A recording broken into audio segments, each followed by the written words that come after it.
और PM news network में दोस्तों आपका स्वागत है। मैं हूं आपके साथ राशिद ज़हीर। कोई अगर ये सोचता है कि मैं कुछ भी कह दूं और उसकी खबर नहीं होगी, तो डिजिटल दुनिया बताई जा रही है ना। प्रधानमंत्री जी ने जो शब्द कहे मुस्लिम समाज को लेकर, पूरे भारत में चर्चा का विषय बन गया।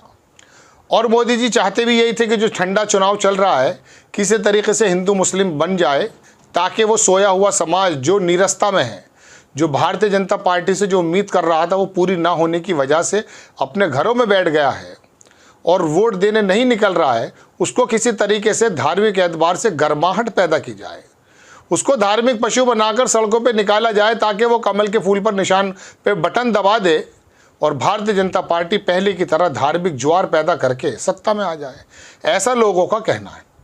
लेकिन प्रधानमंत्री जी ये क्यों भूल जाते हैं कि वो किसी गली मोहल्ले के नेता नहीं हैं, देश के प्रधानमंत्री हैं। देश के प्रधानमंत्री होने का मतलब है दुनिया के अंदर, इनके लोग तो कहते हैं विश्व गुरु बन गए, लेकिन दुनिया के लोग तो जानते हैं ना कि प्रधानमंत्री कोई भी होगा भारत का, उसको बहुत सीरियस लिया जाता है। दुनिया के अखबारों में मोदी जी का वो वक्तव्य छप गया जिसके बारे में मुस्लिमों के बारे में उन्होंने कहा कि ये जो वितरण की बात चल रही है, ये मंगलसूत्र, मतलब देखिए बात तो देखिए कहाँ पहुँच गई है।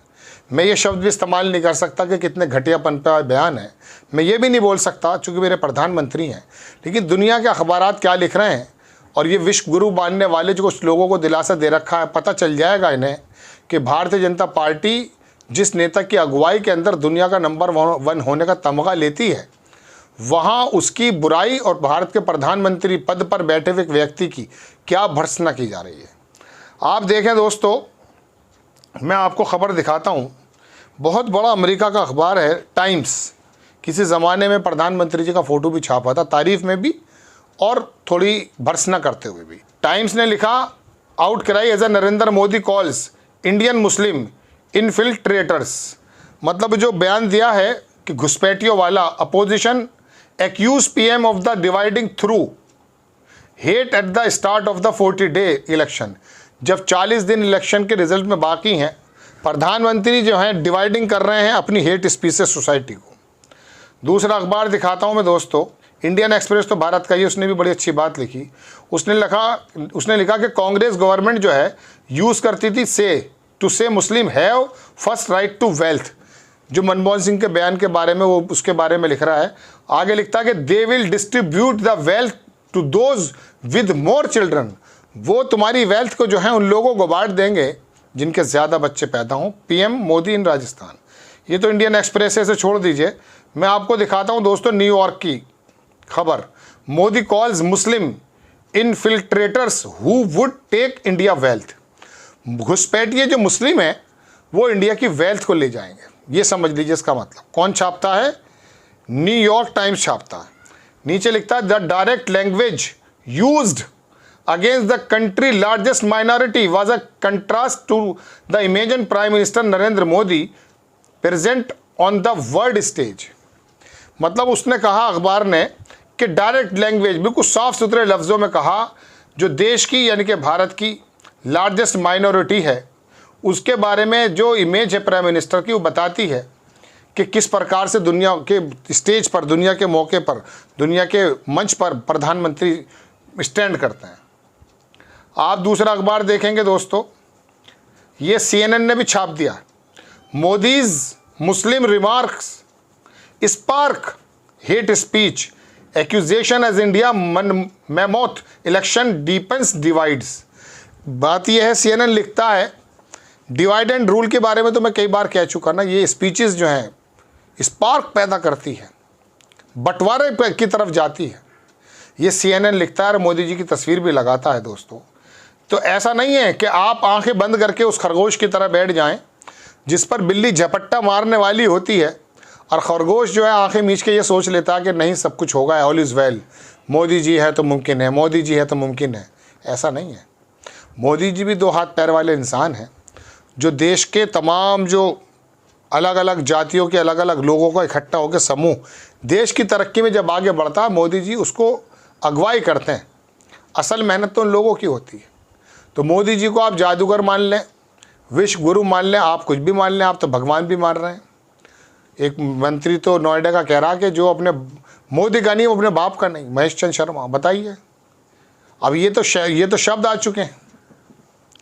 मोदी जी की स्थिति यह है कि अभी जब एक जगह योगी आदित्यनाथ जी मंच पर अपने बोलने की बारी आई तो चले तो पीछे की तरफ से जाते हैं, लेकिन मोदी जी का बड़प्पन, उन्होंने हाथ पकड़ के कहा नहीं सामने से चले जाओ। अब तो थोड़ा सा फिल्म घटे रेटों पे चल रही है, ये मैं कह रहा हूँ अपने तरफ से। बात यह है कि मोदी जी हैं अगुवाई करने वाले नेता हैं या डिक्टेटर हैं? क्यों जाएंगे पीछे से साहब?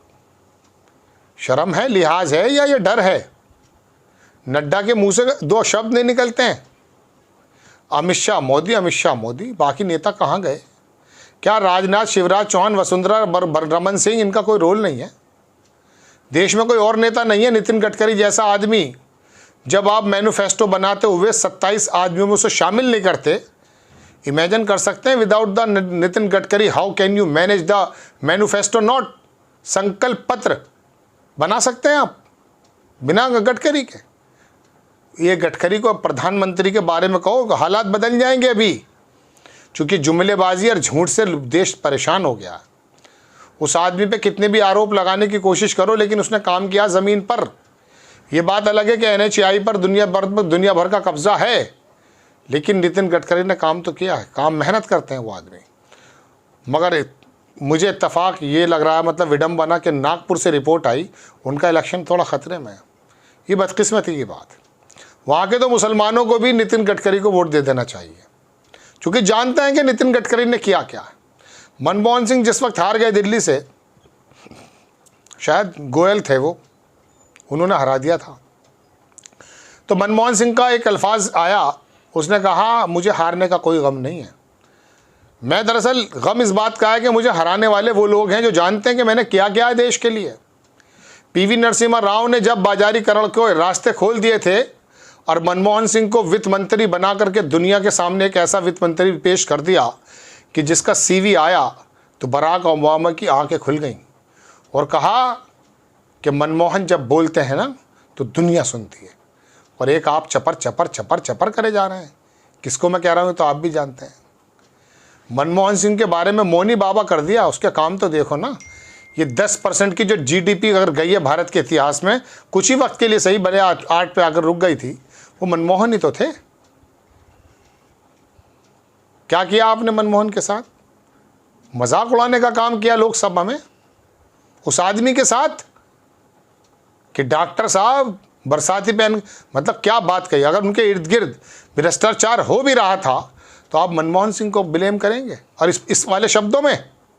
और आपके इर्द गिर्द जो सारे बागड़ बिल्ले आके इकट्ठे हो गए हैं, आपकी मशीन में जितने भी कारिंदे थे, जितने भी गुंडे और बदमाश थे, वो जो बैठ करके सफ़ेद पोश बन गए हैं, उनका क्या?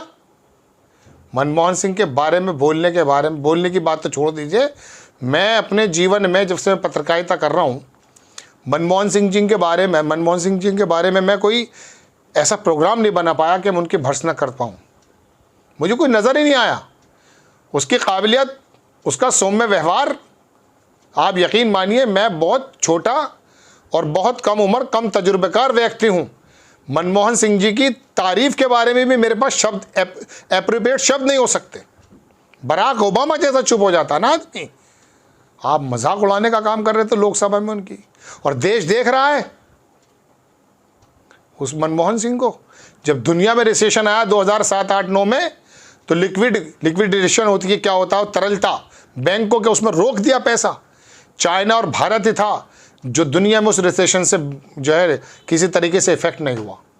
बर्बाद हो जाते। 2016 में बर्बाद हो गया हिंदुस्तान उसी दिन से लेकर आज तक। कोई आदमी 5 चीज़ें बता नहीं सकता नोटबंदी से क्या फ़ायदे हुए हैं। बर्बाद करके रख दिया, रीढ़ की हड्डी तोड़ दी उसी दिन से।